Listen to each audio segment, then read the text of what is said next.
Bonjour à toutes et à tous. Alors aujourd'hui on est là pour corriger des exercices sur le développement et la factorisation. Vous trouverez tous les supports d'exercices sur poppy-science.com. Alors avant de commencer la correction des exercices, un petit rappel sur le vocabulaire. Donc pour commencer, ça vous le savez à peu près tous, une somme c'est une addition, une différence c'est une soustraction. Sachant que maintenant on connaît les nombres relatifs et que l'on sait qu'il y a des nombres positifs et négatifs, en fait nous savons qu'une somme c'est pareil qu'une différence ou qu'une différence est pareil qu'une somme. Donc nous parlerons de manière générale de somme, que ce soit pour les additions ou pour les soustractions. Et donc mettre sous forme développée, c'est au final mettre sous forme de somme. Nous dirons alors que l'expression est composée de termes. Ce sont des termes qui composent une somme. Ensuite, nous savons que les produits sont des multiplications et que les quotients sont des divisions. De la même manière, nous savons que diviser par 2 revient à multiplier par 1/2. Donc nous pourrons dire que la division est une sorte de multiplication. Nous parlerons donc de produit dans les deux cas. Et au final, mettre sous forme factorisée, c'est mettre notre expression sous forme de produit. L'expression est alors composée de facteurs. Ce sont les facteurs qui composent les produits. Et c'est parti. Le premier exercice, nous devions factoriser des expressions littérales. Nous avions alors a égale x plus 1 facteur de x moins 3 moins x plus 1. Alors, comment factoriser cette expression? Cette expression est composée de deux termes. Le premier, x plus 1 facteur de x moins 3, et le deuxième, moins x plus 1. Nous remarquons que dans les deux termes, nous retrouvons le facteur x plus 1. De ce fait, nous pouvons factoriser par x plus 1. Il faut cependant faire bien attention, dans le deuxième terme, moins x plus 1 est facteur de 1. Cela peut être utile de le faire apparaître pour la suite de la factorisation. Nous trouvons alors x plus 1 facteur de x moins 3 moins 1. Nous avons maintenant une expression composée de deux facteurs. Nous allons réduire le deuxième facteur, x plus 3 moins 1. Nous pouvons donc enlever la parenthèse sans changer les signes, car le signe devant la parenthèse est positif. En effet, quand il n'y a pas de signe, ça veut dire que c'est du positif. Donc, x moins 3 moins 1 devient x moins 3 moins 1 sans parenthèse.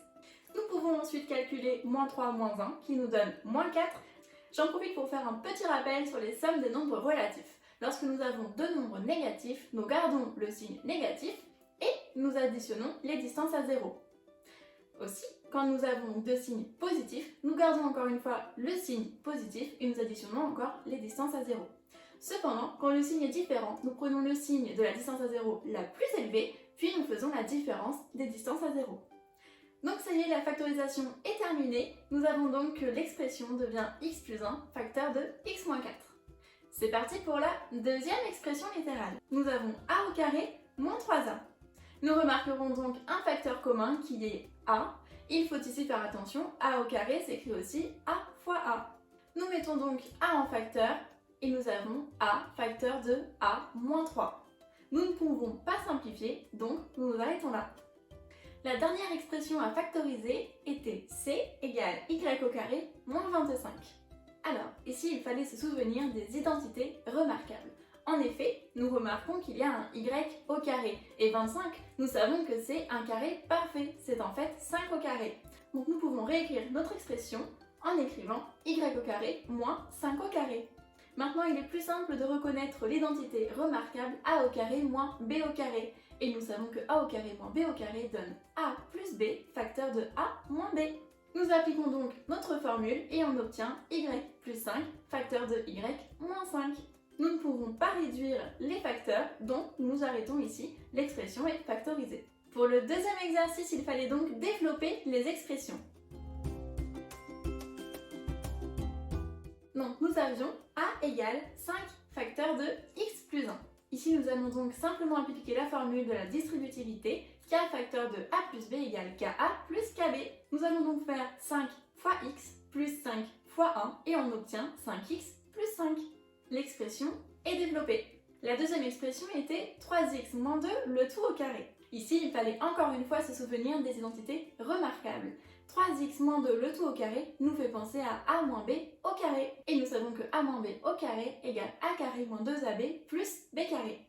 Petite astuce pour bien faire attention ou placer le signe moins de l'identité remarquable. A carré et B carré sont des carrés et tout carré est positif et on les laisse positifs. Donc le signe moins ira sur le terme 2AB. Donc nous avons bien A carré moins 2AB plus B carré. Nous appliquons alors notre formule et on obtient 3x au carré moins 2 fois 3x fois 2 plus 2 au carré. Faites bien attention en appliquant cette formule, c'est bien 3x qui est égal à A, donc nous mettons l'ensemble de 3x au carré et il nous faut donc ajouter des parenthèses. Nous réduisons maintenant chaque terme de notre expression développée. Nous avons donc 3x le tout au carré qui est égal à 9x au carré, moins 2 fois 3x fois 2 qui est égal à 12x, plus 2 au carré qui est égal à 4.